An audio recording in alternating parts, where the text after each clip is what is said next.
Comment être heureux ensemble malgré nos différences? Dans la vie, nous sommes entourés de gens qu'on aime et parfois en famille ou entre amis, ces gens ne pensent pas forcément comme nous. Ils parlent autrement, ils réagissent autrement, ils ont parfois d'autres valeurs, d'autres croyances, d'autres façons de gérer l'argent, les enfants, l'ordre, les relations. Et parfois, ça peut venir nous titiller, réveiller un agacement, déclencher une tension intérieure. On peut alors se dire: «Mais jamais de ma vie je ferai comme ça!» ou «Mais comment est-ce qu'on peut être comme ça?» Et là, sans même s'en rendre compte, on se prive de la joie d'être ensemble et on nourrit le jugement. Et ainsi, on crée aussi des tensions. Et c'est parfois un vrai challenge. Surtout en période de vacances où on a moins d'espace pour souffler et se retrouver soi-même. Alors si tu veux, je t'invite dans ces moments-là à faire un petit pas de côté. Offre-toi un temps de respiration consciente, une inspiration un peu plus longue et une expiration un peu plus lente, en portant toute ton attention sur le mouvement de ton souffle.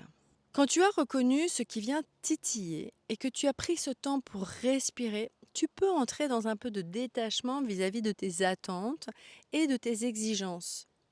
Et là, une question très simple peut t'aider. Est-ce que je veux passer un bon moment maintenant?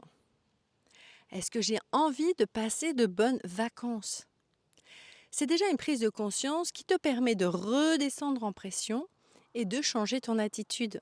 Plus tard, tu pourras venir travailler ça lors d'une séance en coaching collectif si tu le souhaites.